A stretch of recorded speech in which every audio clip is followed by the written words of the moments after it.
So, when we want to connect with stars, our main goal should be to reach the plane of fixed stars, which means the second level out of the three levels, the plane of the archetypes. This means it is richer to connect with celestial beings from the plane in which they naturally reside and exist on, instead of trying to force meeting them from a lower plane, which is the material plane. This means it is more rich and accurate to experience stars and celestial beings that govern the stars from our inner journey, our inner cosmos, instead of physically traveling to other stars. Hello, dear souls, my name is Valeria, and in this channel I talk about spirituality and esoterics. So, today I will go very deep on the nature of stars, how stars initiate us, and we will study cosmology from Sufism, which is based on certain old systems as well, to understand better how we should approach stars in this epoch. I think this is one of my favorite videos that I have recorded, because stars are a very dear topic to me, and I don't want us to just play around with stars. It is very important to understand their place in cosmology, right? So, in this video, I want to talk about the main purpose of this incarnation for each of us, which is enlightenment, purification, ascension, a reunion with God, and what is the role of the stars in all of this, and how we should be working with stars now, and what the cosmologists say about this. So this is a video for people in the spiritual path who also are interested in stars, maybe in astrology, maybe starseeds, and also I will be talking from my own experience through these years and from some Sufi teachings. So I have noticed there is a lot of discussion in the spiritual community in general around this topic, around starseeds, and how we should work with this information. And I didn't have access to internet for some time, but I know this is going on in the collective, and I don't think we should deny stars, okay? There is a reason why we have these awakenings, but we should understand the cosmology behind, where stars land, how to work with them. Of course, there is a lot of fallen information around this, okay? And to be clear, the purpose of a starseed awakening is of soul integration, okay? That is the main purpose. It's not the end goal. And while it is important, we should not stay there forever and forget the main purpose, which is again enlightenment and union with God. Any awakening should help you both to retrieve soul aspects and to move forward into union with God. So, I will share about how to do this in practical ways, like using projection of consciousness. Also, we will discuss the physical implications of this, like what happens with extraterrestrial beings traveling to other planets, visitors from other planets, and so on. We will cover all of that in this video. Okay, so first I will say this, which is very important, and then I will explain why this is so. Planets and stars are planes of consciousness. We see them from here because they are in our consciousness. They really are in our consciousness. This is why we can perceive them from here, and they represent different archetypes and different essences, and this is literally it. I will explain why later.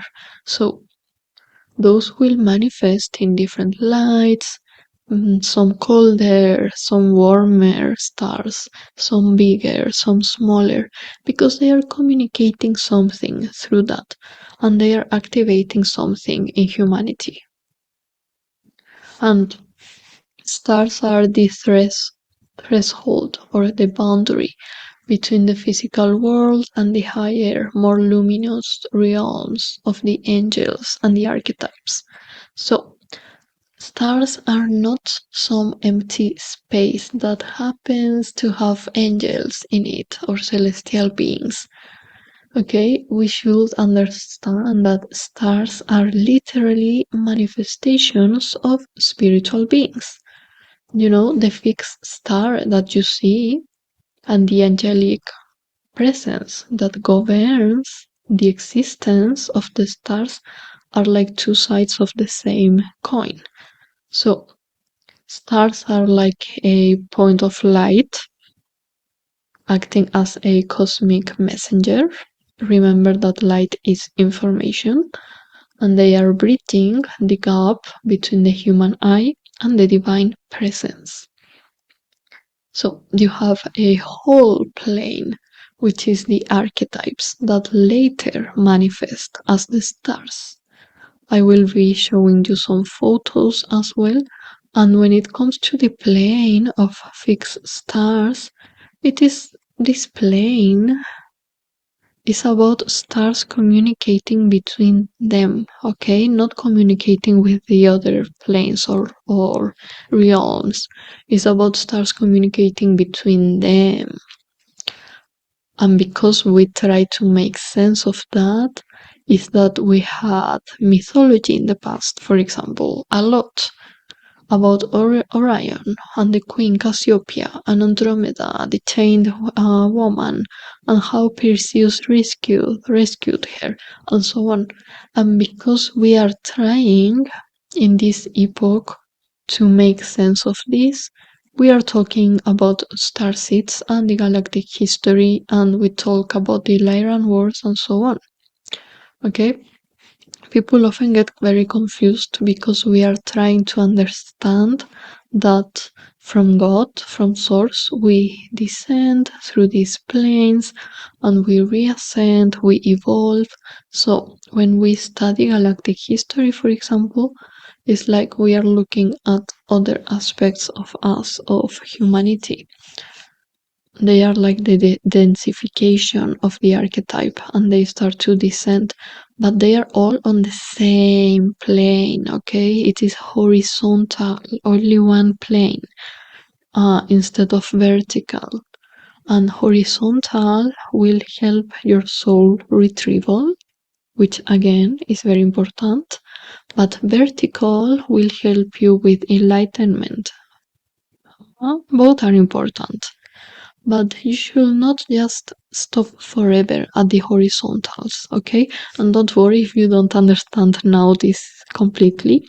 I am going to explain the cosmology and where the fixed stars are located and why it is an horizontal plane. So we have certain traits, skills, depending on the star systems that we are most connected to. This doesn't mean that we were created by aliens or something. It just means that we embody aspects which are celestial intelligences and celestial beings embody these aspects, okay? So you have celestial beings which are manifesting themselves as stars. So different teachings have presented cosmologies. Cosmologies give an order to the existence, and these particular cosmologies that I am talking today about they see the human being as surrounded by spheres through which we must ascend, right? Sometimes this symbology also depicts the ladder, pyramids, planetary spheres, the pilgrimage, the bird, the tree of life with different spheres again. We also have the night journey or the mirage of Prophet Muhammad, and all of this is showing the same, the ascension. For example, the mirage shows how the prophet goes through the 7 planes or realms or planetary spheres, and on each of them he finds a being um, which is the one who presides over that realm, and each realm represents some sort of initiation. And I have a whole playlist coming with a lot of videos about Kundalini awakening and ascension and these myths, if you're interested. So today I am using the cosmology from Sufism. To be clear, this model was based on Ptolemaic astronomy, on the Aristotelian physics, but the metaphysics, how we understand this process spiritually, it was coming from Neoplatonism. Okay, and of course all of this is coming under the Sufi wisdom. But this is using like this geocentric model, like the Earth is surrounded by concentric celestial spheres, but also it applies some sort of spiritual heliocentrism, because if you notice, it places the sun exactly in the middle of the planetary spheres, but geometrically the Earth, remains at the center. And Neoplatonism believed in emanationism, which means that existence flows out from a single source. And Sufis took this and they resonate with this, but it's different because for them the source is God, okay? And there are different levels of God's emanations, which are the 12 layers, and it's like God exhaled the cosmos into existence, and the perfected human can embody and should embody the 12 realms when he's in the physical body, and that is what ascension is all about. And I am using this model because I have found Sufi teachings to be so accurate and so helpful in my own path, and we can understand better how we should work with stars. In this cosmology, we have different planes or spheres contained within each other. So we have realms, and we can see this reality from different angles. Okay, so we have 12 realms, or 3 realms, depending on how we are observing at this. So we can see 1, the nature of the realm, and 2, the location of the realm. Okay, when we use the perspective of the location of the realm, we have 12 spheres, and when we use the perspective of the nature of the realm, we have 3 planes. Okay, so we have 12 spheres on this cosmic hierarchy. So if we start from the highest points, which are the ones that are the most far away from the Earth, we have first a metaphysical and divine realm, which is way beyond physical space, okay? And in this area, we have the divine throne, number 1, which is like the highest sphere. So we have this divine throne, which is like encompassing the whole spiritual realm. It's like the root of creation, and it's like the boundary of the manifested universe, okay? Then below that we have the divine footstool, which in this cosmology is showing the divine names. It's like the commandment of the cosmic order, okay? And don't worry about this, it's not so relevant for this video. And after that, we have the starless heaven, the Atlas sphere. And this is a very interesting plane for you because this is the plane in which we don't have physical stars, as the name says, but this plane has the spiritual archetypes of the stars. So imagine that you have this realm, which is like archetypes of stars, but they are not manifested yet, right? This is like what is moving the stars, is like forces, invisible forces working on the stars.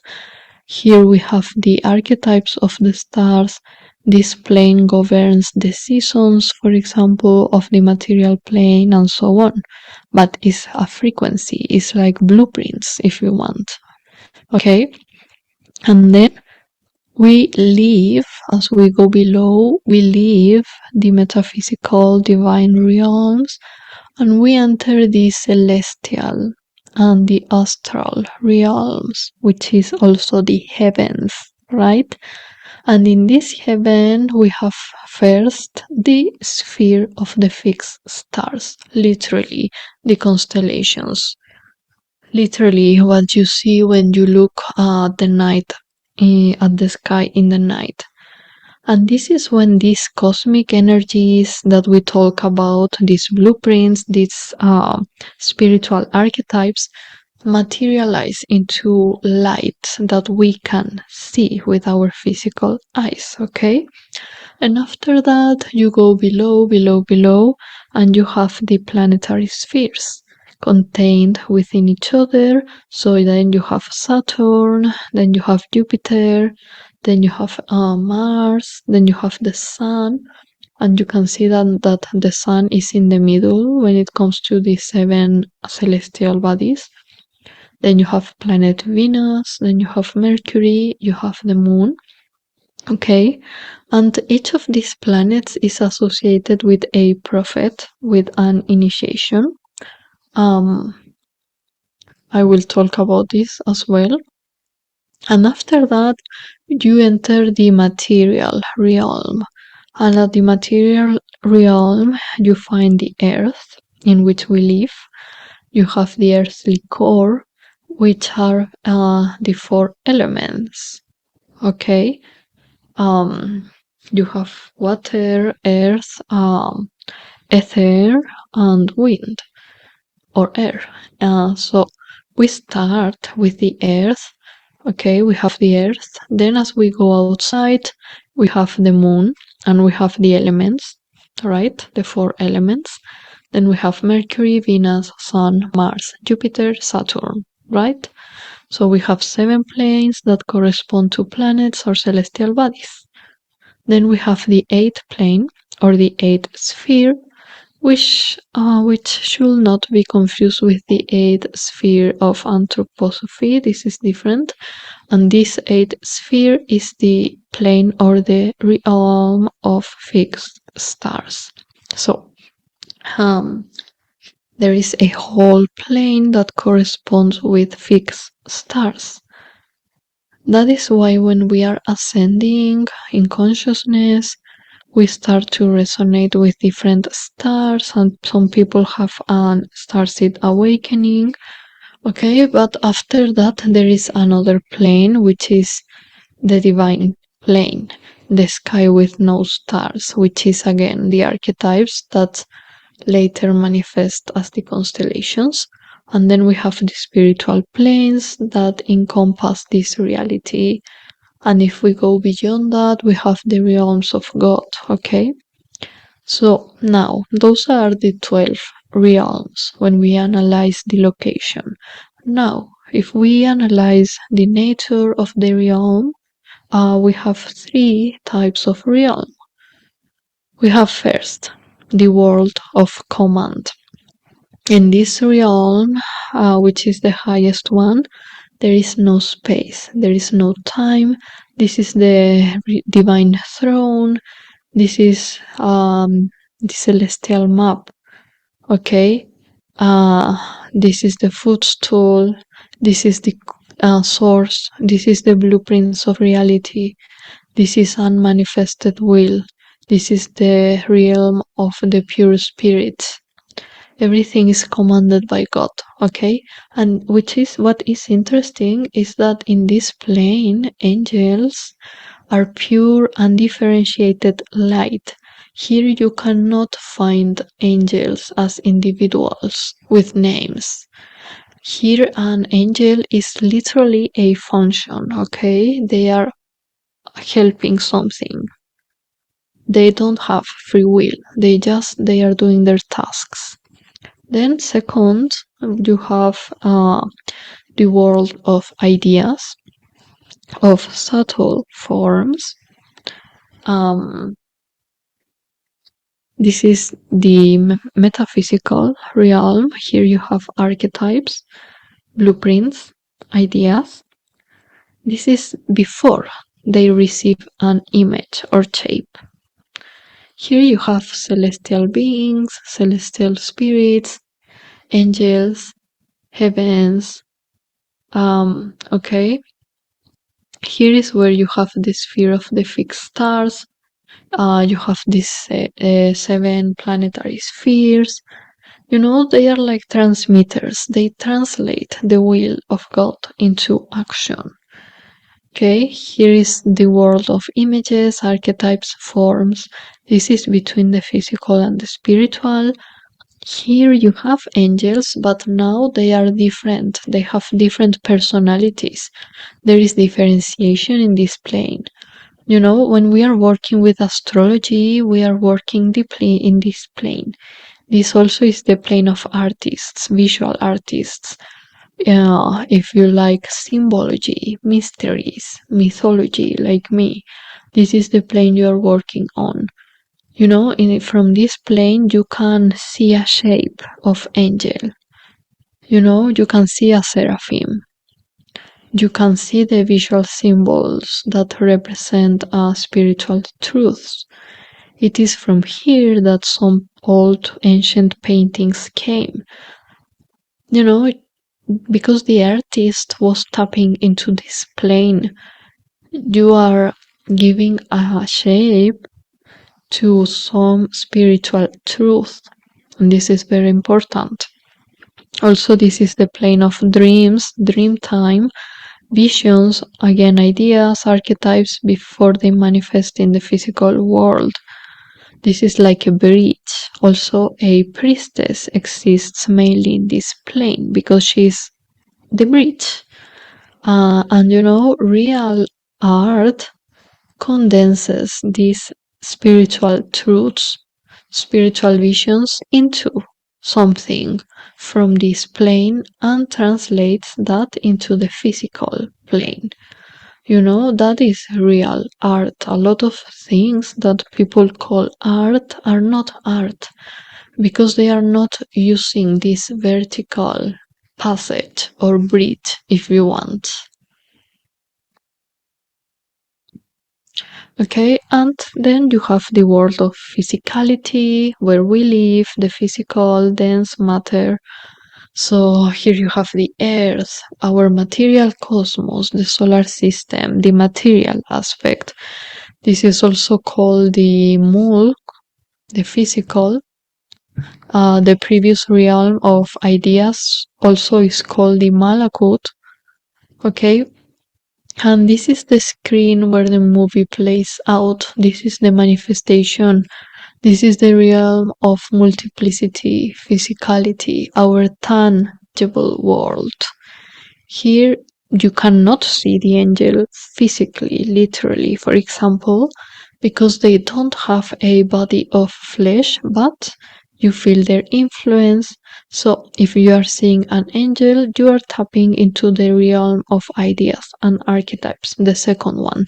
But in this physical one, you are seeing and experiencing the influence of the angels, of the elemental beings also as well, like the wind, for example, the waves, and so on.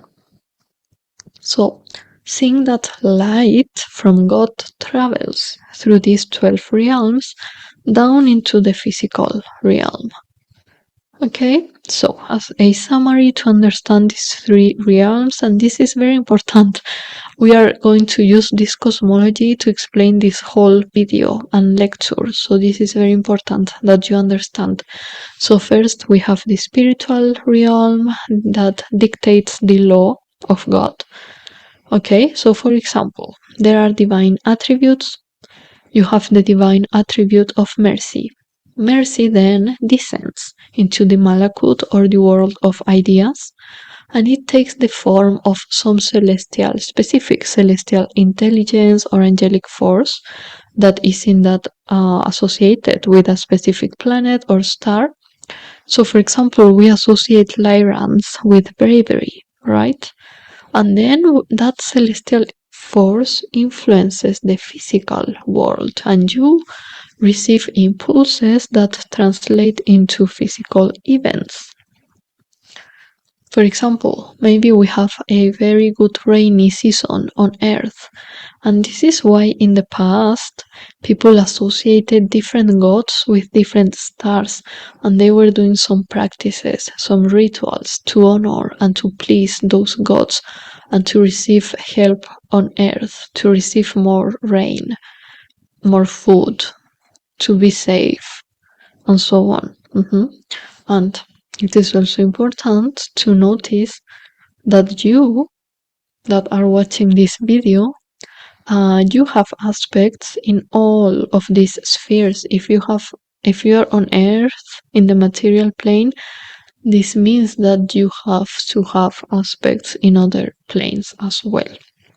So even if you are at the divine throne, for example, super high, super close to God, you are simultaneously existing in the physical realm, and it's like you are being sustained by your subtle spirit on the malakut, which will be like your higher self, also your angel, and you are being held in existence by the divine command as well, which are like, again, spiritual forces, attributes, divine attributes.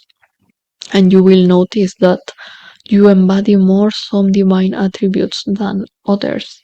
And this is why we have galactic portals, for example, because it's like one frequency is descending at some specific moments in the year, and I will talk about this later in this video. Okay, so let's move into the next topic, which is Ascension, God, the stars, the traps, and the risks of awakenings.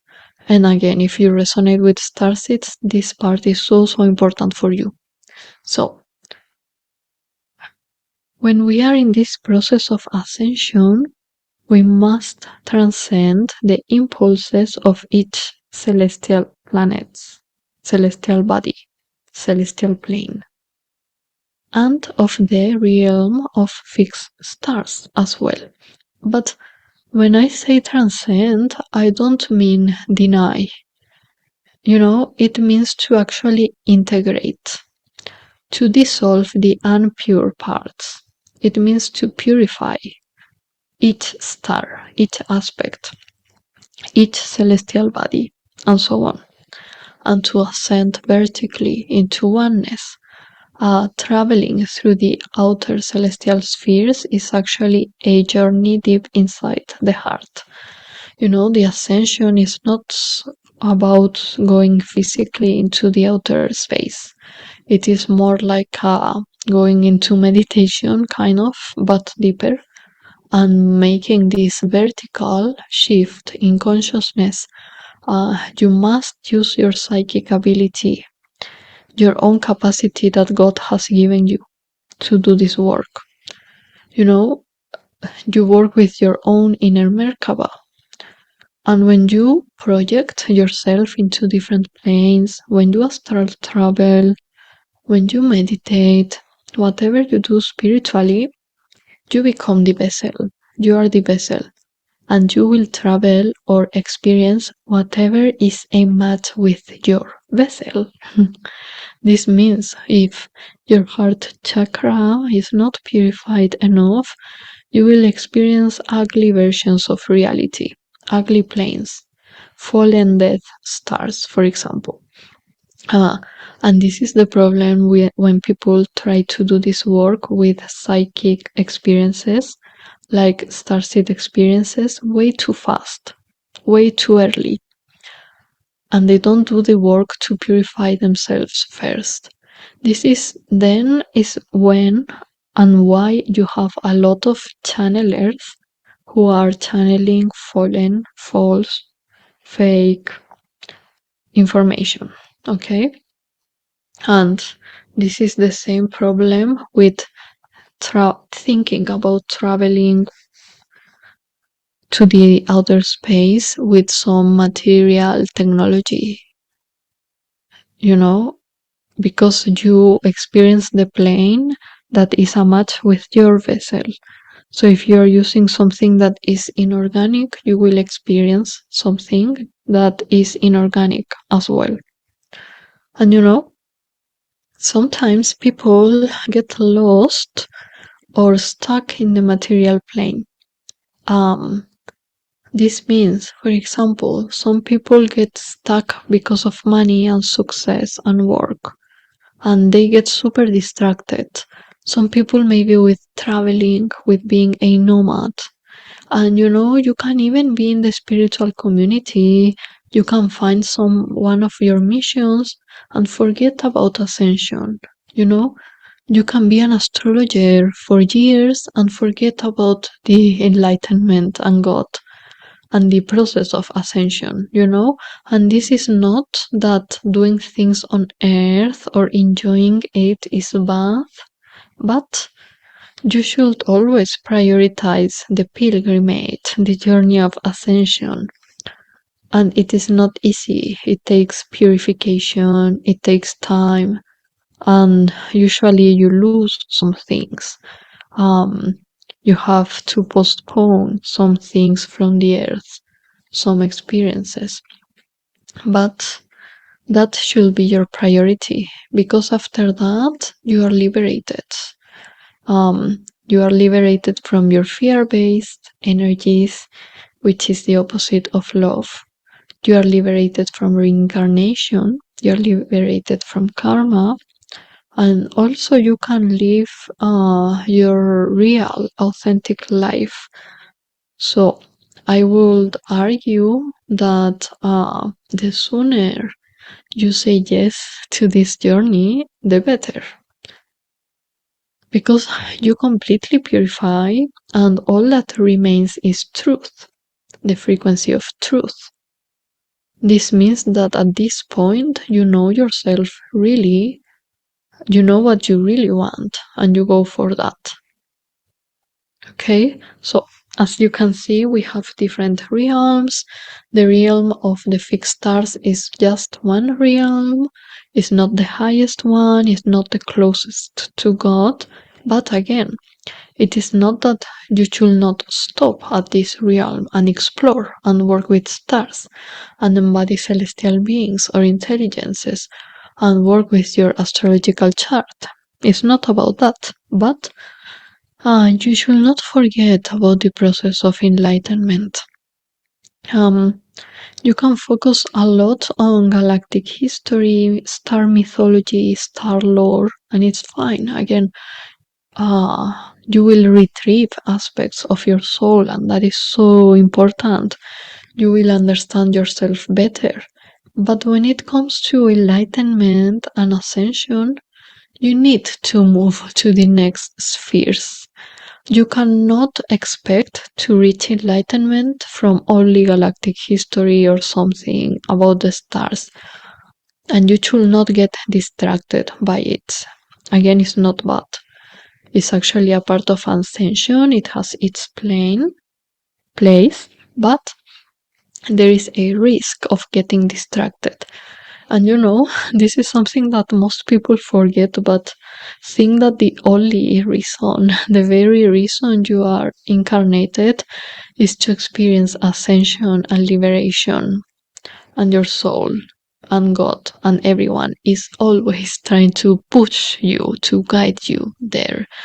And I will share a quote of Rumi as well, Molana. So you experience triggers and reminders until you choose to take that path, because that is the goal. And you have to choose it at some level, usually your soul will choose. Usually soul retrieval has its role, because when the soul starts to be activated and to remember, that can trigger the Kundalini awakening. And that can happen through soul recognition. That can happen after starseed awakenings if they are very, very strong and significant for you. They can happen with the divine feminine awakening. Anything that activates your soul at a deep level, but usually because the soul has to recognize itself like externally, but it's the same soul. And is a reaction. This is why the Kundalini awakening often in this epoch is triggered when people meet their twin flame, their twin soul, when there is twin flame recognition, okay? Because the soul, you are experiencing like a very huge soul retrieval, or you are trying to. You are recognizing your soul, and the soul reacts to itself, and it triggers the real process of awakening. But whenever you are retrieving pieces of your soul, when you are remembering lives, when you embody galactic aspects, when you connect with your lineages of past lives, all of this is activating your soul as well. But usually it's a very huge trigger that triggers the Kundalini awakening. And also there are more practical ways, of course, of triggering that, but it starts from soul retrieval, soul integration, soul recognition, okay? So I want to explain how cosmic ascent happens in this Sufi view. So remember, in the cosmology, we start at the earthly realm, we purify the nafs, which is the ego and the soul, and I will talk about this in another video. But you break free from the attachment to the physical world, which doesn't mean to reject the physical world. And this is something that resonates deeply with my own experience with Ascension. This is why I share it. It's not that I just read a book and it sounds nice and I share. It's not about that. I only share what resonates with my journey and what really helps me. So there are planetary spheres, and the pilgrim, the traveler, ascends through the 7 planets, and again, each one is governed by a specific prophet who transmits these different spiritual virtues, and this has a mystical meaning, of course, but this is like the journey of Prophet Muhammad. This is just one of the myths. There are so many mystical teachings that try to explain the same process. And even these 7 spheres in Sufism, different teachings put the prophets in different order as well. And also I will make another video about that, okay? But the spiritual attributes that you must cultivate on each of the spheres are more or less the same. So first you have the moon, in which you repent, okay? You must have some awareness and repent. This is sometimes associated with Adam as prophet. Then you have Mercury, and this is associated with John and sometimes with Jesus, but sometimes Jesus is also placed in another sphere. I resonate more with the other order, but this one is the one that is more agreed on. So in Mercury, you should master spiritual knowledge, humility.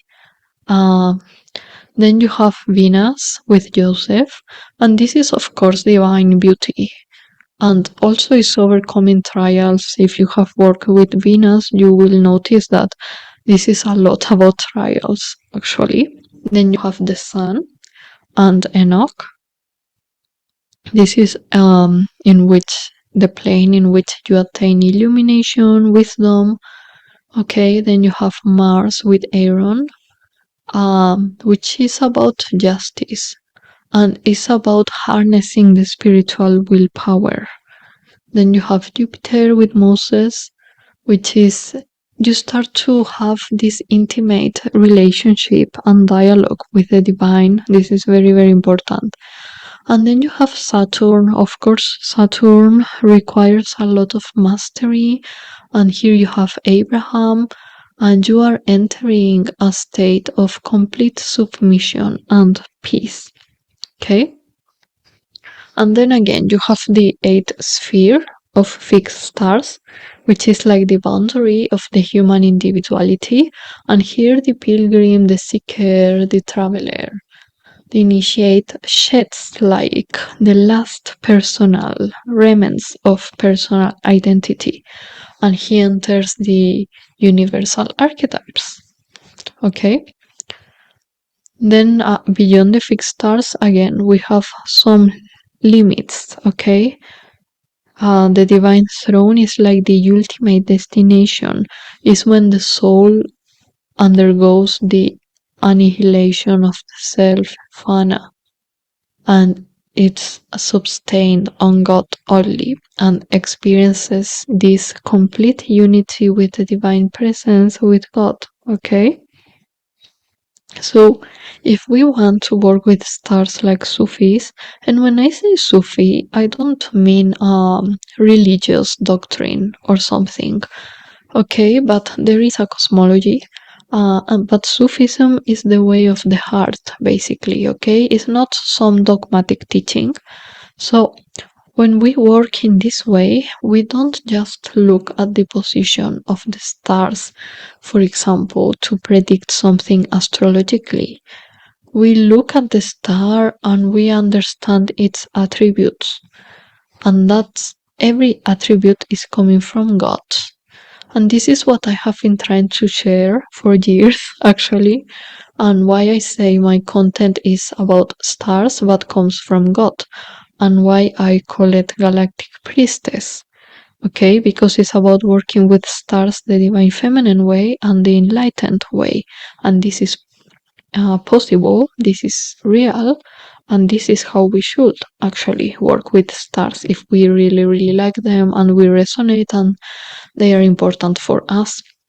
Okay, stars are basically broadcasting attributes of God, and you care about the spiritual alignments. For example, you ask, how can my soul and this microcosm align with the celestial being or with the angel that inhabits that star, with the deeper nature of it? How can I open myself to embody this archetype? And how can I be sensitive enough to learn the differences between the stars? How can I use my psychic perceptions? How can I develop this sensitivity and so on?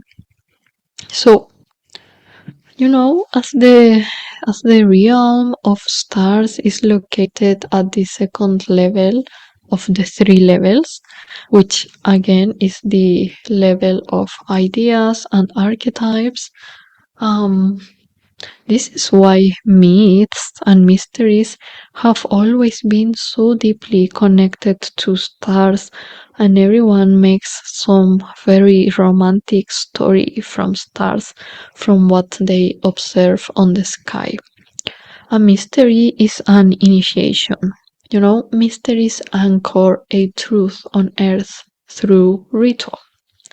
When our soul incarnates, we choose to embody certain mysteries that represent the journey of our soul. It represents the initiations that we have passed, the themes in our consciousness, around which topics we are mainly going to be working during this life. For example, there is a lot of themes that involve fixed stars and asteroids, like the mystery of Persephone, Medusa, the Gorgons, the mysteries of the blood. There are lots, and some people will have them shown very clearly on their natal astrological chart because they are working with that mystery during this life. They are retrieving something. They are remembering, they are healing, they are bringing peace into something. This incarnation, if it's your last incarnation, is all about bringing peace to everything that you have experienced, okay?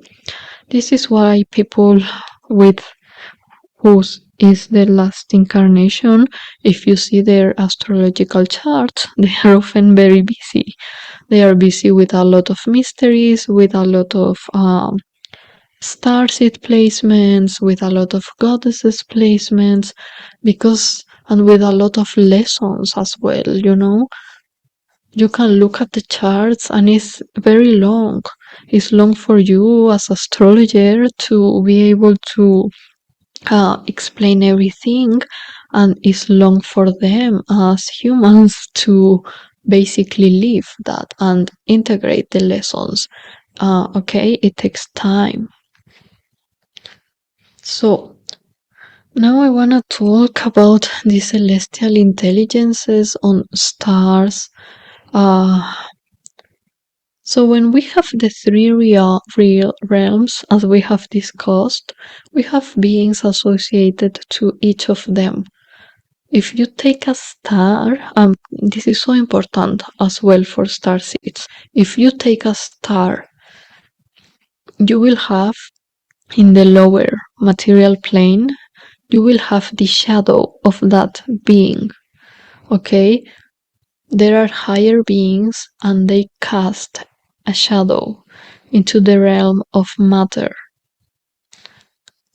There is a being that is causing the star, the physical star that you can see maybe right now if you look through the window.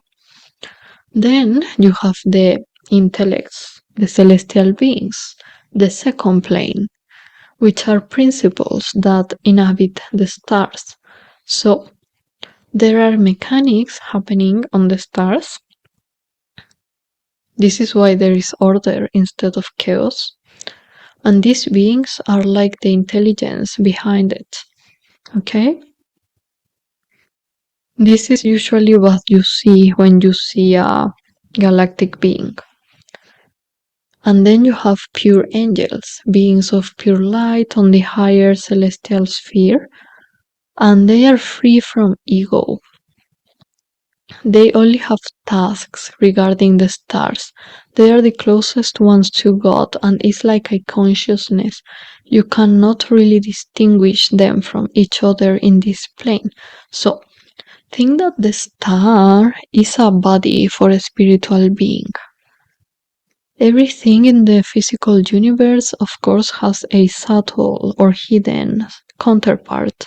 For example, we have a physical body, we have a soul, we have a spirit. And the star also has a physical body, which is the light, the gas that you can see. And it has a celestial being, and it has the angelic principle. So, the inhabitants, these beings are often called the Malakut, the celestial entities. And they are not aliens in the modern sense, but they are lights, they are light beings, they are intellects. They govern the function and the meaning of that stars. These beings are responsible for the temperament or the characters of the star. For example, if a star is a symbol of guidance, like Polaris, it's because the angelic being inhabiting that star is an expression of the divine attribute of the guide. And again, if you see some stars on Lyra, for example, you associate them with bravery. It is because the being that governs that star embodies the principle of bravery in a very deep way.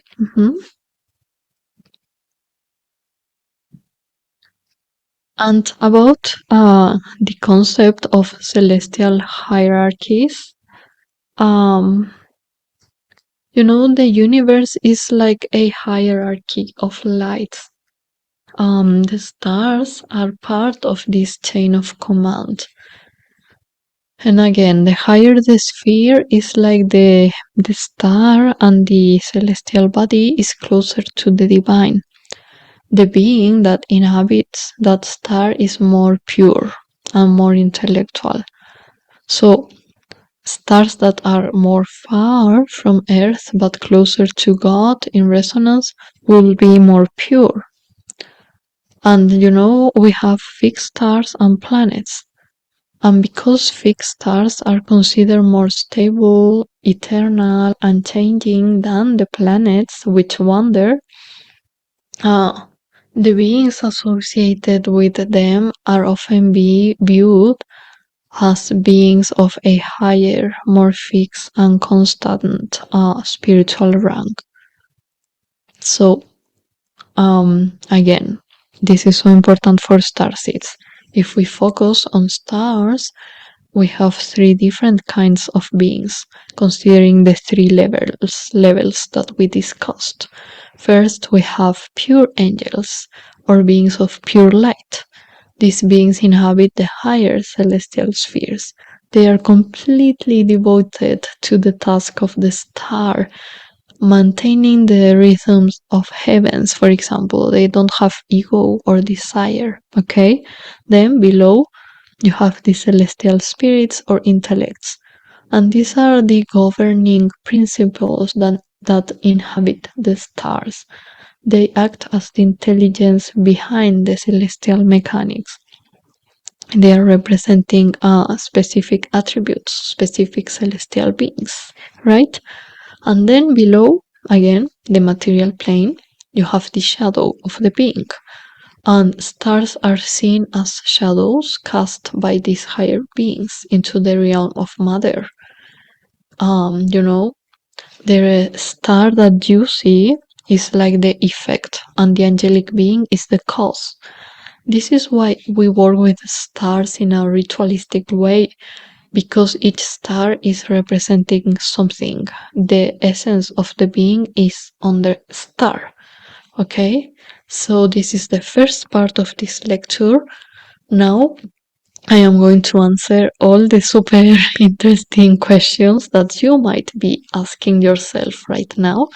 We will go deeper in, different beings on stars, traveling on the space, galactic beings, extraterrestrials, and so on. All the things that I know you have been asking yourself. So stay with me. So, something that you might ask yourself is that if, according to this view, are there negative or fallen beings in some fixed stars? So, in this Sufi cosmology, there are no fallen angels in the way that they are described in Christian mythology. But there are some darker or heavy spiritual influences that can inhabit the lower celestial realms. Okay? So, think about this. In Christian theology, the angel can choose to rebel against God, and to become a Lucifer, which is like some sort of false light. But Sufis don't believe this because the angel is programmed to obey God. So the angel doesn't have ego. They don't need to purify their soul like we need. When you incarnate on earth, on a human body, you must purify your soul. So it's like we have God's creation and everything was created in polarity. You have different beings embodying different aspects of the totality of all that is. And in this view, it is also interesting that God is viewed as, it's like everything is contained in God, like good and bad. And which attributes you will experience of God, it depends on your inner work and what you believe that God is. For example, if you believe that God is love and merciful, you will experience that. If you believe that God punishes, you will experience that, and so on. So, in this cosmology, there are some negative beings, okay? Some demons, devil, like the jinn, for example, which are the beings from fire or ether, and they have free will. So, in this case, we perceive some things as fallen because of how our ego is interpreting reality. And this is a very advanced and controversial topic, so I should talk in another video about it more in detail. But we might wonder why some stars are associated with galactic wars, like Orion, with psychic attacks, like some beings from Draco. In astrology, some stars relate with misfortune, like Algol, and so on. Some astrological alignments are difficult. So we should understand spiritual density and the different attributes. There are, and again, everything is contained in God, okay? That is why we experience balance between two forces. And ideally, we should not blame God. Ideally, we should not complain, okay? But again, I know this is a difficult topic, but some attributes are called majesty, which are heavy, destructive. It's like the destroyer. And of course, some stars and some planetary positions are associated with those attributes, and they often destroy and they test humans and so on. Okay? And because we are on Earth, it's like we will interpret that as bad because maybe we are suffering, you know? And there are some attributes of beauty, like the healer, the merciful, the loving. And we interpret those stars as advanced, evolved, like some nebulas, for example, like Lyrans, maybe, because they can teach humanity how to ascend as collective. Okay, so there are some stars that are part of the cosmic balance, and are fallen in a way, but it's not like God doesn't have control over it. Okay, there is some planned destruction that happens before the new creation can happen. I think it is very harmful for people to believe that there is some negativity that God is not aware of or doesn't have control over. Okay, there is a free will, yes, but there is also cosmic balance. So it's like there is a boundary for that free will, and that includes attributes, stars, demons, and so on. Okay, so also in this Sufi view, there are impulses, and God is always creating and destroying. Like each inhale and each exhale creates and destroys. Okay, so to understand this better, there are beings on stars that are displaying mainly negative attributes that we consider negative, but that doesn't mean that, everything is bad. It doesn't mean that we should fear. It doesn't mean that God is not aware of that. It just means that there are impulses and forces that are needed for cosmic balance, and some stars and star beings will test us. Okay? And by divine law, also in the hierarchy of the heavens, everything is always moving toward light. It's like an instinct, a force. That is why I said in this video previously that this universe is always trying to push you towards ascension. It really tries to push you toward God. And it happens through the divine forces, through these cosmic forces of good and evil, They both are always the only mission they have is to literally push you into enlightenment. The idea of that is polarity. That polarity tries to help you awaken and search for God and start your pilgrimage. It is designed in this way, okay? For example, I have been experiencing a war recently. It's very difficult and it's very dark, but also it has helped me to see some things and purify some things and get closer with God. So there are beings, light beings, that are closer to God. They are in expansion, clarity, luminosity, light, enlightenment. They embody the merciful attributes of God.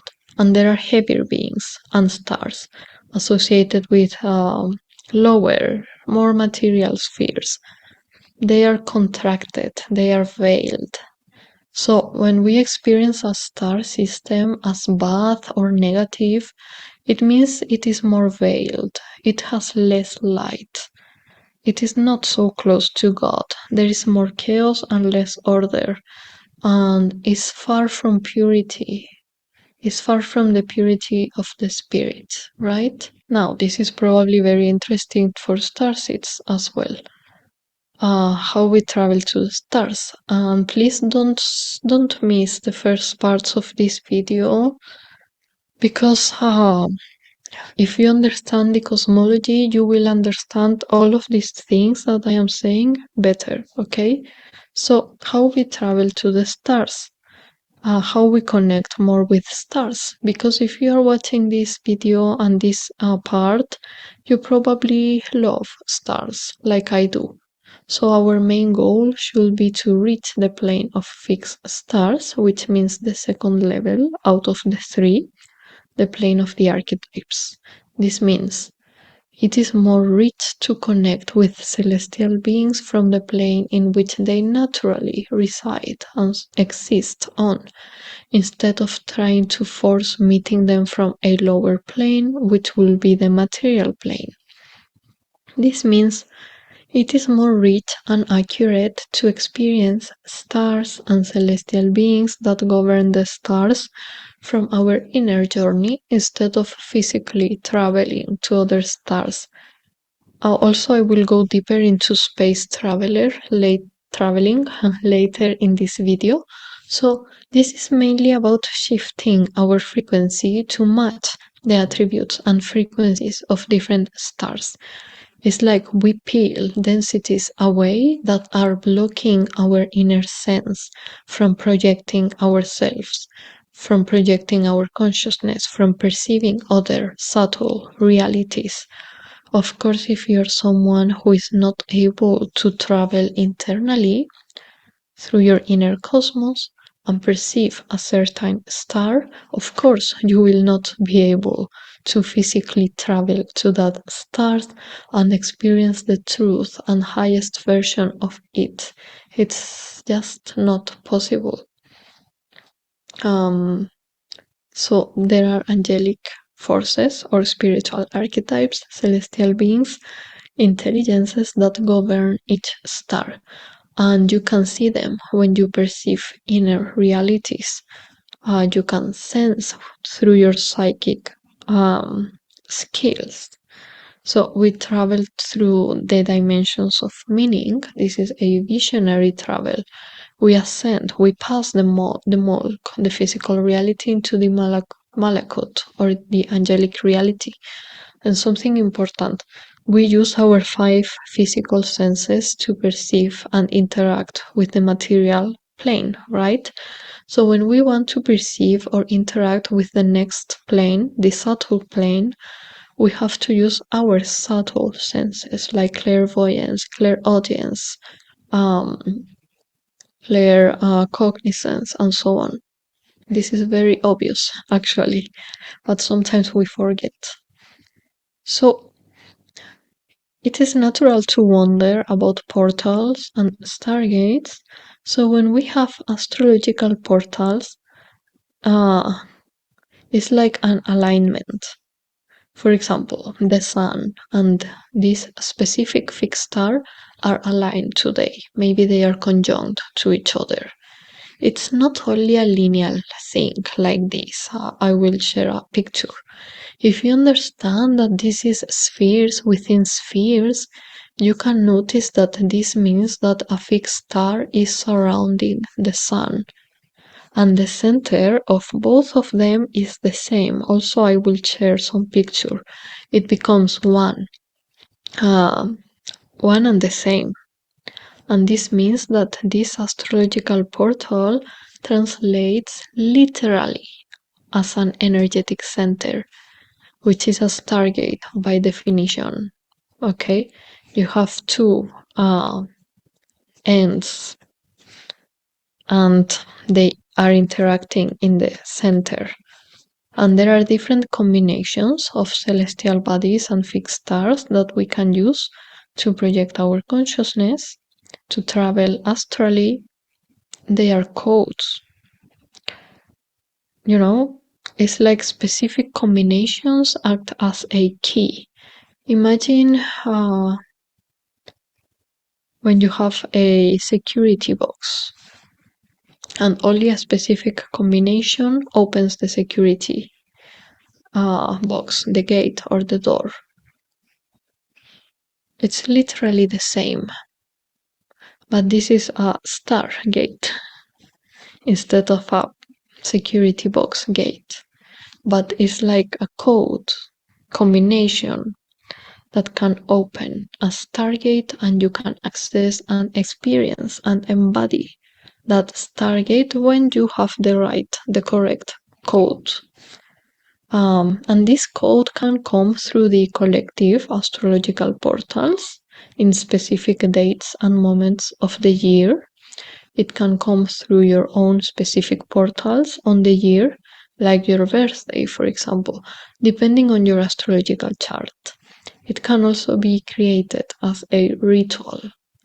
And this is something we work with very deep in the Galactic Priestess training. So if you are interested in that, okay. By the way, if you like this kind of content, remember to subscribe to this channel. I have a lot of very deep videos already on the platform, and some new coming about Kundalini awakening and about how to work with stars, the esoteric and enlightened way, which is very, very important, right? So now about your chart as a talisman. This one is very important as well. So this is about why we should work with astrology, and we should include fixed stars and asteroids and nebulas. It is because the astrological chart is a talisman. You chose the exact date of birth, the day, the time, because the chart is your talisman. In that specific date and time, you have a lot of portals and alignments on your chart. and some combinations mean different, specific things, and some of them are literally talismans for protection, talismans for abundance, and so on. And you have, of course, progressions in your chart, you have transits that are also interacting with those talismans, and some of your combinations depict myths. For example, maybe you are embodying the myth of Persephone and the underworld. Maybe you passed that initiation, but how is in your chart? Like, is it helping your healing? Or is it creating a blockage? Is it maybe not allowing you to embody the wife archetype? This is unique for you. And this means that the topics of this myth will be central in your current incarnation, and you will experience similar themes in your current life. You will have to pass the initiation again to embody it physically, and so on. And this is why I am so passionate about working with the astrological charts in this specific way.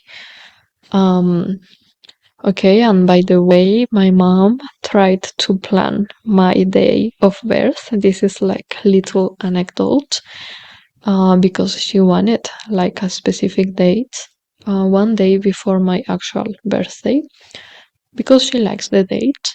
And it's very funny because the universe made it impossible. Like the doctor couldn't go. And thanks to that, I was born in my actual birthday, which is a beautiful portal and it's very, very meaningful date. It's very, very special. And it was meant to be like that. So even your parents cannot override your choice for your astrological chart. And also about choosing your chart, something interesting in the past, I used to hold one-on-one sessions like past life regressions in the past, and I remember someone, a beautiful client, was telling me, we were talking about, okay, what are you seeing before you are coming to this incarnation? And she was telling me that she was seeing like, oh, I am seeing, the wheel with these zodiac signs, and I am choosing one by one. And I saw into this picture, and it was very beautiful because it was like a giant, very big wheel, and she was like almost with the hands choosing like different signs and different combinations. And I felt like, oh, this is very accurate indeed, very beautiful as well, very poetic, if you will. But it's true, we are choosing each aspect of our chart, and this is why it is a talisman. Also, I offer galactic astrology readings and divine feminine blueprint astrological readings if you are interested on exploring your chart in a very deep way, considering the mythology and all the occult things. Okay, that said, let's move to the next topic, which is about emanations and embodiment. So, again, when people experience some sort of starseed awakening, it is because they are moving through the plane of fixed stars in consciousness. And this is a very important part of the soul integration, to integrate and embody their aspects, which are on different star systems. And think that each star has a very specific blueprint, an aspect of our soul, right? We always have different relationships with different stars. Some of them are very easy for us to integrate, to connect with, to resonate, but some of them carry karma and fear for us.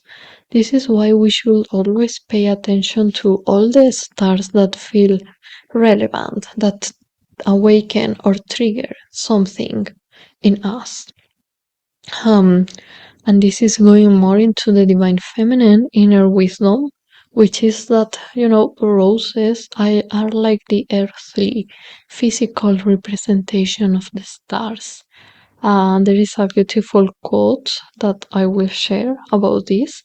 And this is why the geometrical trace of the rose, which is the 5-pointed star, it equals the way in which we often depict all stars, like a 5-pointed star.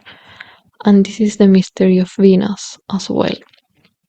And something that I experienced in my own path when I channeled and received the frequency of the galactic rose and the galactic priestesses is that the highest way to work with stars and to embody stars and celestial intelligences is through the frequency of the rose, because this is including the mysteries of the divine feminine.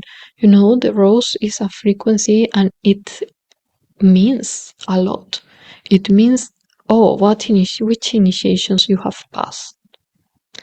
You know, the physical body, because without doing this, the work with stars stays stuck in a more masculine spiritual experience, which is not enough. It's half of the work. You know, so we have the rose, the frequency of the rose coming through the cosmic rose, which is in Andromeda, and another is like two nebulas make this cosmic rose. And when it comes to the realm of the stars, you know, and when that frequency of the cosmic rose comes to us through different fixed stars, we experience that fixed stars from the frequency of the rose. So imagine you have the cosmic rose. It penetrates, I don't know, Fomalhaut. And then Fomalhaut has some portal with the earth. We are not only experiencing Fomalhaut, we are experiencing the divine feminine attributes and initiations of Fomalhaut as well. And this is very, very important. You know, we experience the mysteries of the divine feminine. And you know what happens when people take out the mysteries of the divine feminine? That is so harmful. For example, when some people talks a lot about spiritual science and try to explain the Immaculate Conception, and they disregard the mystery of Immaculate Conception. They disregard what Mary did. That is very sad, and not only sad, it's harmful, because if you don't understand and if you don't accept those mysteries, you will always be living life like half of life, you know? There are so many things that you will not be able to do, because only spiritual science, only the masculine, they don't allow you to do some things, okay? So when you do this with the galactic rose, you don't disregard the feminine impulse. Also, this is something that we work with at the 12 Galactic Roses journey, which is a 3-month journey in which we will work with visiting and embodying different star systems through our psychic perception and purification. We will be working with 12 stars and galactic roses. So if you're interested, you can join us. I would love to have you there. I will leave the information on the description box. This program is very, very dear for me, because basically it's like acting on everything that I have learned and embody about stars and how to work with stars from the divine feminine and from God. So this is very deep. Okay. Now, more implications. So first, about psychic exploration. When we understand the nature of stars, we understand that we can explore them physically. This means that we can use our psychic gifts. Psychic perception, our senses beyond the 5 earthly senses to know them. So think again, you use your material senses like seeing, smelling, touching to experience the material plane. So if you want to experience something that is from the second plane, the archetypal plane, like stars, you must use your senses that belong to that plane, which we call psychic gifts. Again, your clairvoyance, your clairaudience, your intuition, your projection of consciousness, astral travel, and so on. You must work with your Merkaba or your body of light. And I will cover this in detail in the playlist about Ascension and Kundalini Awakening. Then we move into the dome. This is one of my favorite parts of this lecture. And this one is also so important. Maybe I will put some sign so you know that this is also important. When we understand reality as spheres within spheres, we can see this sort of dome, which is surrounded by a firmament. And the firmament we see around, the Bible talks about this. You know, this is indeed made of the 4 elements that I mentioned: water, air, earth, and fire, or the ethers. And this is also important because if you understand this, you understand why is it that we can actually see the planets and the fixed stars. Why we see the planets closer or bigger than the fixed stars. Why the fixed stars look like as if they are more far and more small. You know, if you remember from what we learned before in the layers within layers, we have the earth, then we have the water, then we have the air, then we have the fire or the ether. Those are the 4 elements, and those make the firmament. Then we start to go outside in the sphere. I will share a photo. We have the moon, which we can see like very close. We see the moon so luminous, so white. Then we see Mercury. Yes, we also see Mercury kind of close. Then we have Venus. Yes, we usually can see Venus like with our naked eyes. Then we have the Sun, and then we have Mars, Jupiter, Saturn, which are more difficult to distinguish from the fixed stars. Then we enter the outer spheres, like we have the sphere of fixed stars, and we see stars, but they look like far. Then we enter what we cannot see with our physical eyes, which are the outer planes. Okay, so this is the plane of reality in which we are, and the layers that we actually can perceive from the human.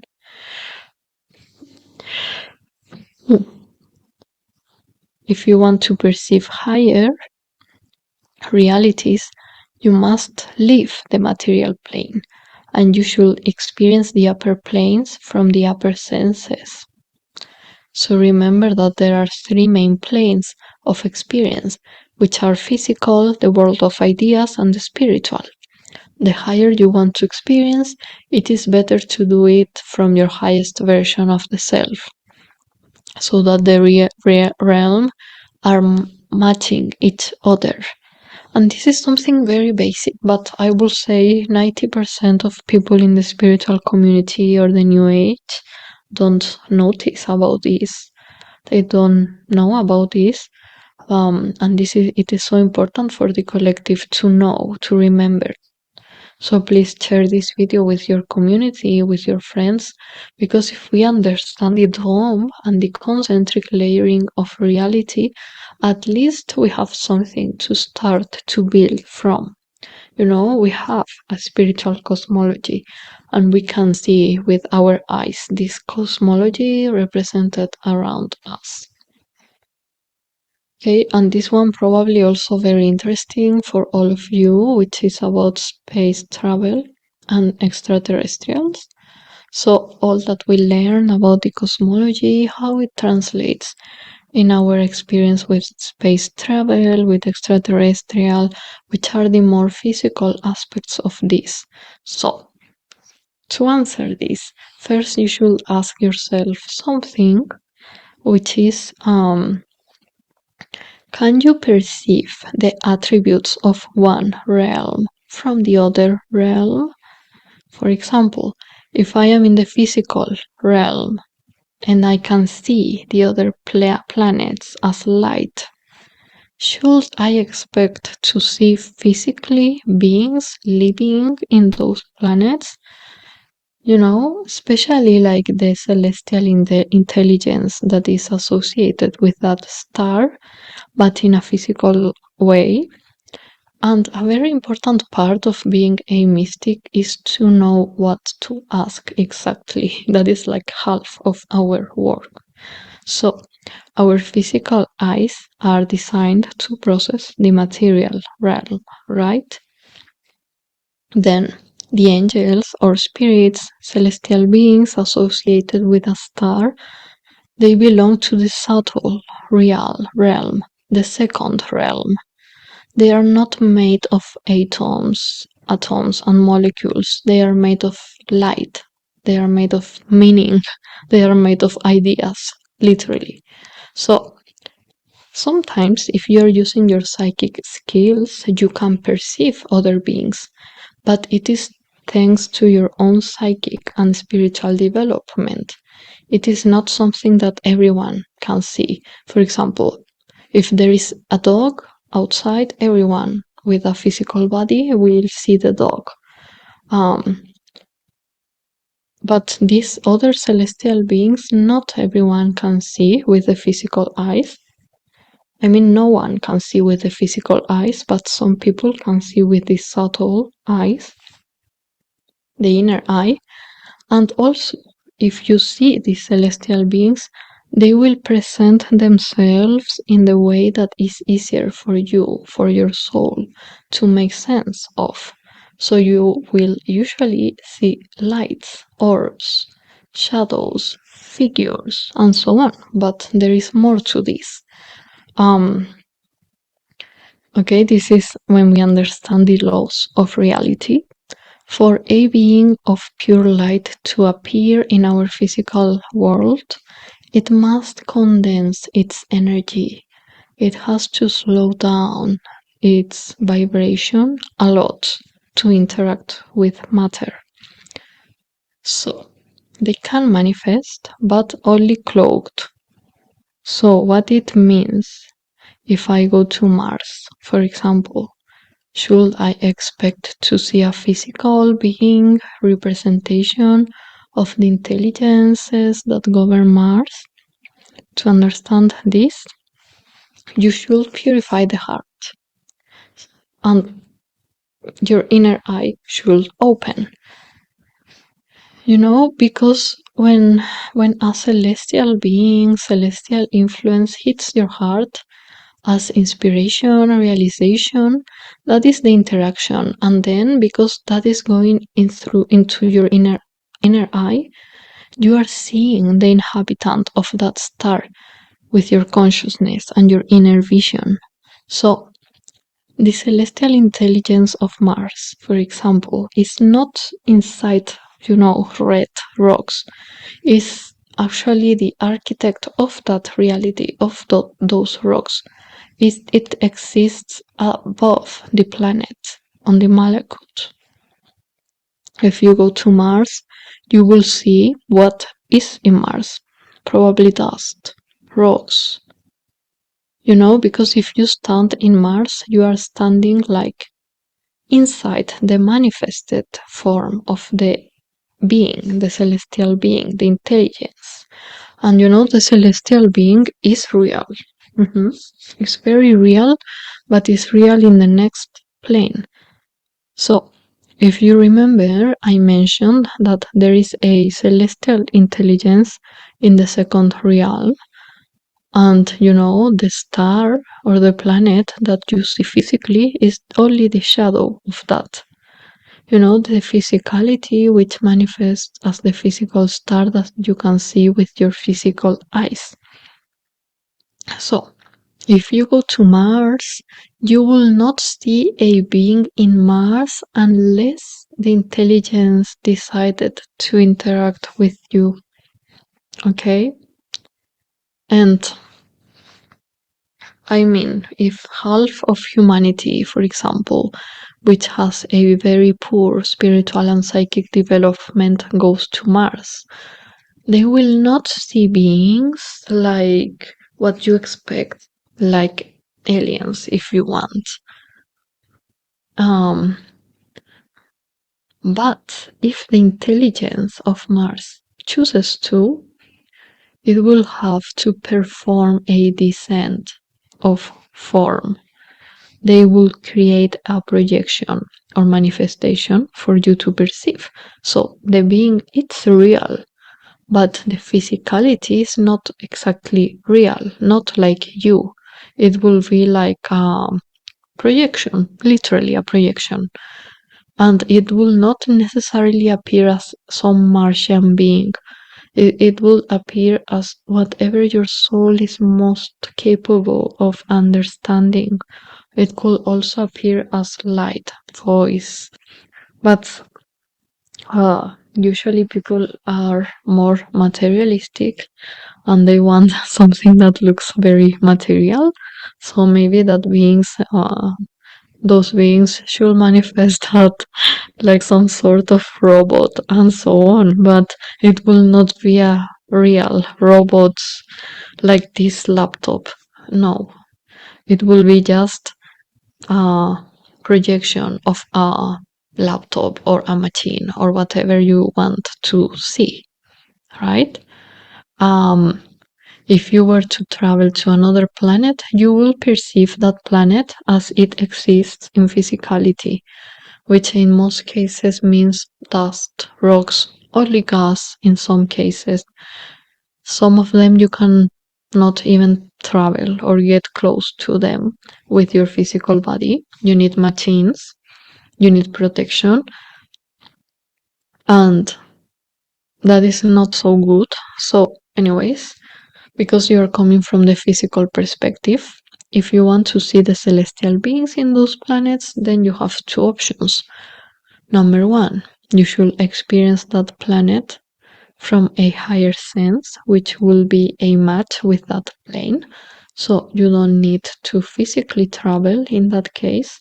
It is enough to do the inner work of purification of the soul and learn how to project yourself into those planes. And you can meet the celestial intelligences there at their authentic level, their natural place of residence. Option number two will be if someone really wants to travel, for example, to Mars, and really wants to see a Martian being. And for some reason, that person really needs this experience. And the celestial intelligence on Mars decides to do so.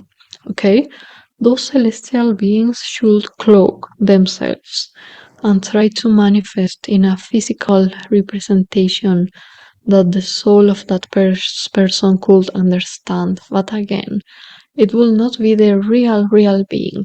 They are just trying to show the person something that they can make sense of, and they can be in peace and say, yes, I meet the aliens or whatever.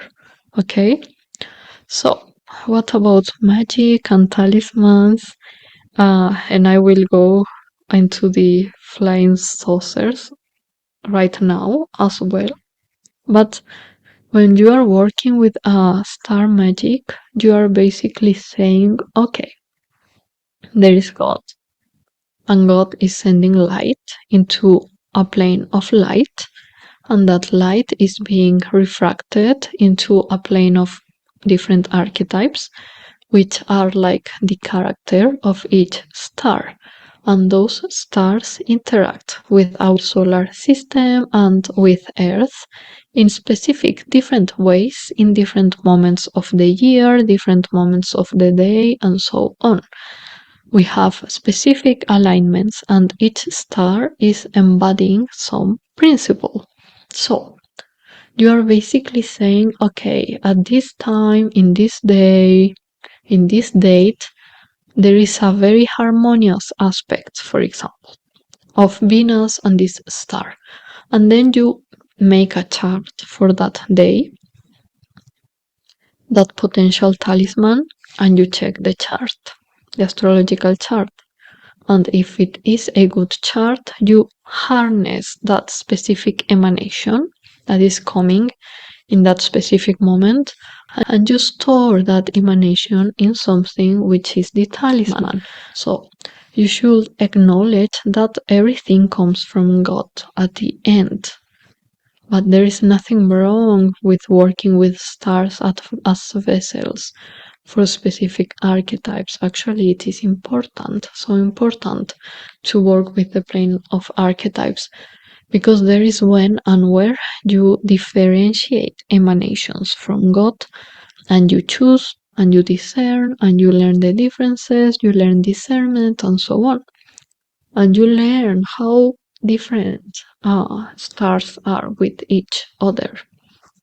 So as long as you are, of course, not using magic to hurt someone, and you remember that the principles from the stars are all contained in God, then there is no problem with this work. Actually, I included work with star magic, astrological magic in the Galactic Priestess training. And again, this training has been closed, but probably I will open very soon again some spaces. So let me know if you're interested. You can send me an email. And about the evidence of flying saucers, we should also ask, that would imply that there were physical beings living in other planets and not only dust, or not? So this is a very valid way of thinking, I mean, there have been different cases through the years of flying saucers coming to the Earth. A lot of people tell me that they have experiences, so we should understand the subtle body and the biological body. Because people who are more in the ufology, they often assume that if a craft looks physical, the beings on that craft must be biological, like us, made of blood and flesh, but there are entities made of subtle matter, as we discussed previously. So also I will make some picture and share with you, because the evidence of the UFO, these phenomena are interdimensional intrusions, not interplanetary arrivals, and this is the key difference. This is so important. I will illustrate this with my drawing. But imagine they are breaking through a layer to come to our layer, our physical layer. The easiest way to imagine this is to imagine our dome. We have the elements, firmament, planets, stars, and there is like a dome.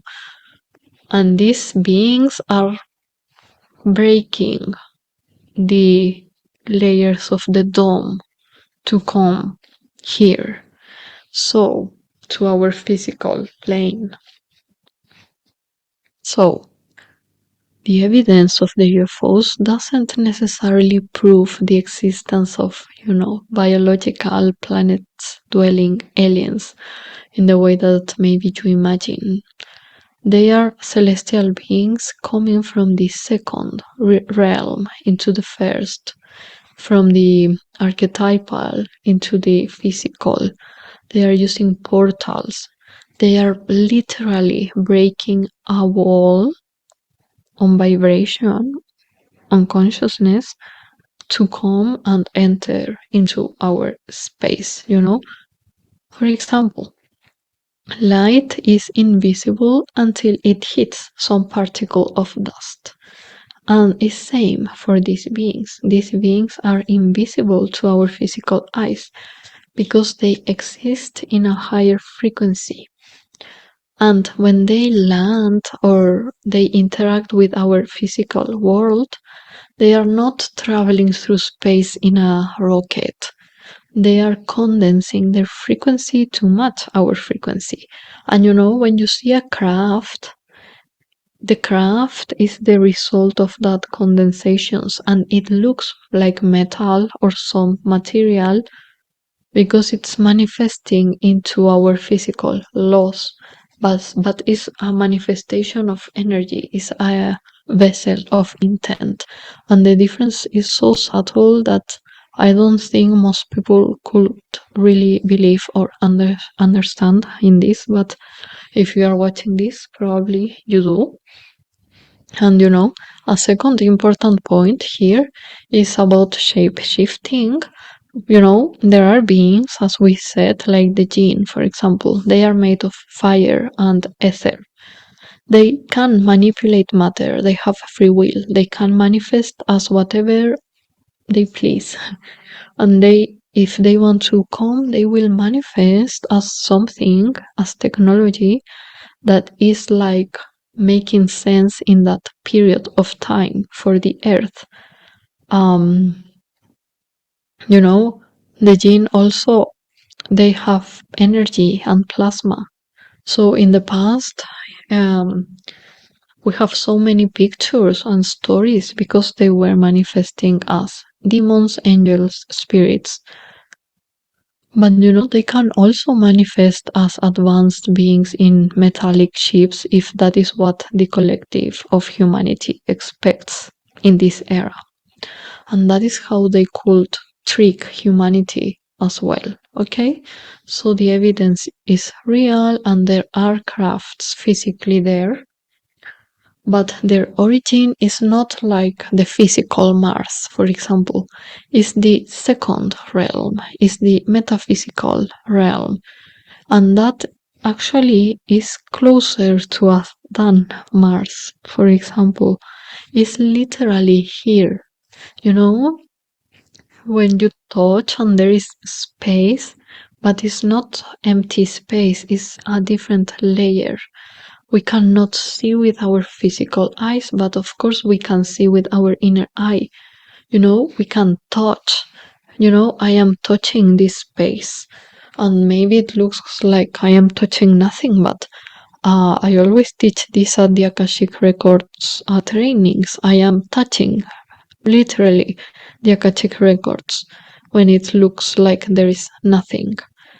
And that is why you can use this clear touching to get a lot of information. So when a mystic travels to these other earths in a vision, for example, they are moving through levels of consciousness. And this is not less valid or less important or less real than the material plane. This is indeed more real because this realm is closer to God. So only because you are experiencing a star, a reality from your inner cosmos and your inner vision, instead of physically traveling there, you should not deny that experience as not important. It is actually like the most important experience you can have when it comes to stars. So, thinking that aliens are like biological travelers from a distant planet is like a materialistic trap. It is more correct and accurate to understand that it is a projection from the second intermediate realm into our physical reality. Because even if we believe that they come from another physical planet, that would mean that they are subject to the same laws of physics, biology that we are, but they are governed by spiritual, higher laws. If they were only from another planet, they will have limitations like we have. Remember that our physical bodies have limitation. We only become a superhuman or higher self when we are embodying our higher aspects from the middle and higher realm, from the spiritual realm. But if a being wants to accomplish those things without the inner development, they have to use material technologies, and maybe some beings could in the material planets develop something that helps them to travel between planets, but that will be hybrid, you mix your body with a machine, for example. You are not using your own telepathy, you don't levitate, because a machine is doing everything for you. Okay? And so remember that we have 3 planes, and in the physical plane we have some laws. In the next plane, which is of the celestial beings, ideas, they have different laws. They can defy gravity, they can disappear instantly, they use telepathy, they communicate from consciousness. So when you see these beings and you see that they can do all these things, you can see that they are coming from the second plane. Okay? Imagine that there is a portal and a light being can come and densify so we can perceive in the physical reality. But these flying saucers, they are not like visitors from the outer space. They are not coming from a different coordinate in our physical universe. They are coming from the inner space, you know? They are breaking the veil between the physical and the angelic planes. When you see the UFO, you are seeing a breach in the local reality. You know, it's like the subtle being has entered the material plane, and that is a huge accomplishment indeed.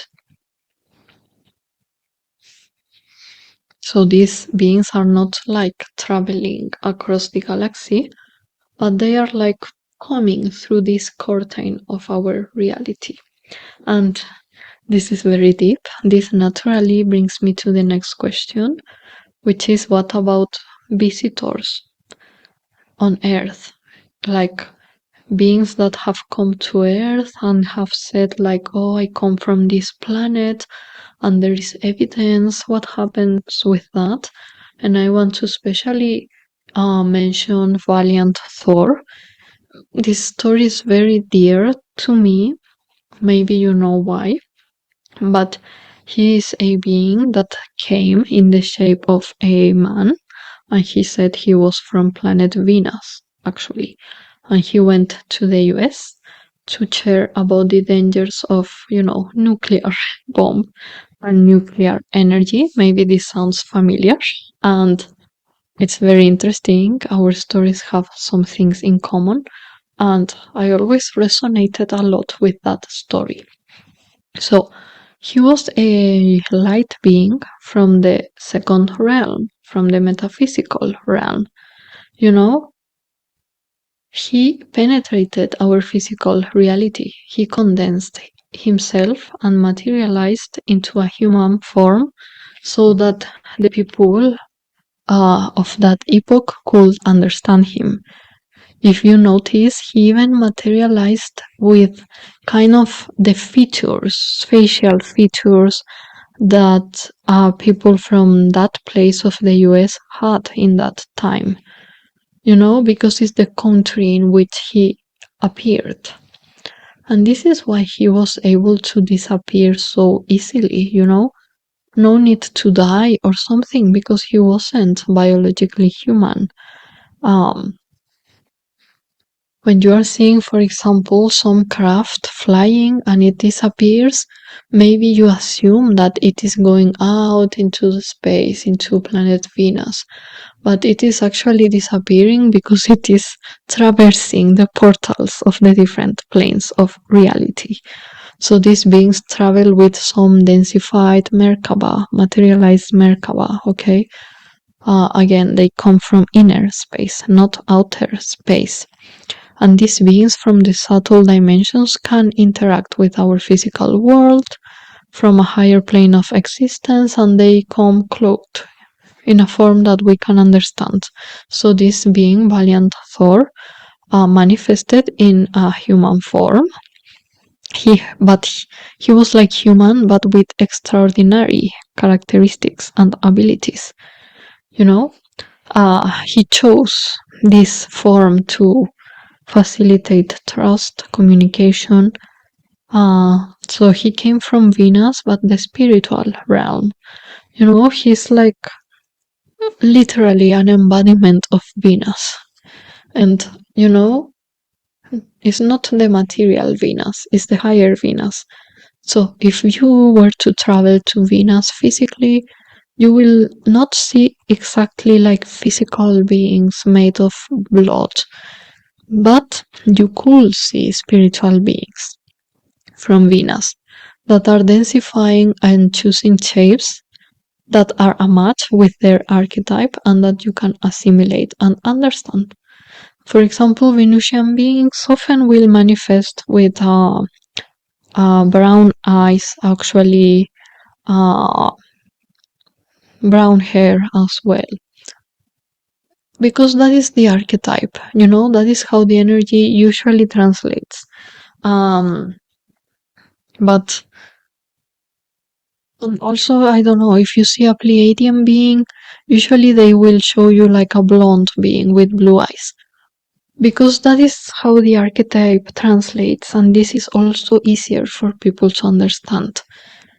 Okay, but this being, Val Thor, it was not interplanetary journey in the physical sense. It was descent from a higher dimension into our physical reality, because he wanted to interact with us, with some people. So he came again to warn humanity about a nuclear catastrophe, which we are avoiding again, or trying to avoid in this current lifetime, in this specific moment, as I am making this video. But I am doing in a slightly different way this time. And his mission was to guide humanity towards a better path. But at the same time that he was kind of hidden and also kind of misunderstood, but he was embodying some sort of spiritual perfection, you know. And valiant means brave as well. That it was his name because he was basically saying, I come from a star, and the archetype of that star is bravery, and I am a celestial being who cares about how that star functions, and I am embodying the attribute of God, which is bravery, and this is so important for me. That is why I came to Earth. It's basically like that. Okay, and what I shared today is based on a specific cosmology. Of course, there are variations, but this one is very accurate. But please let me know your questions about this topic, about working with stars the enlightened way, the mysteries of stars. I will be sharing more videos these days. I didn't have internet because of war, so I couldn't share, but I have been working behind the scenes to make more content, and I will leave very important information in the description box.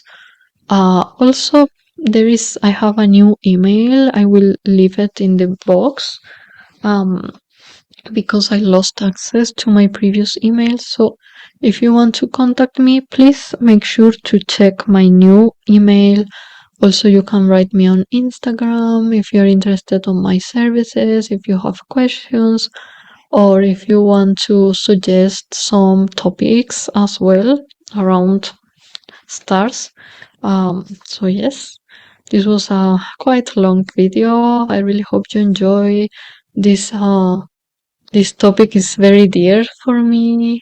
It's very important. I have devoted a lot of my life, my short life, to this topic because I care a lot about stars, but doing it the right way. So, anyways, thank you so much for being here and sending you so much love.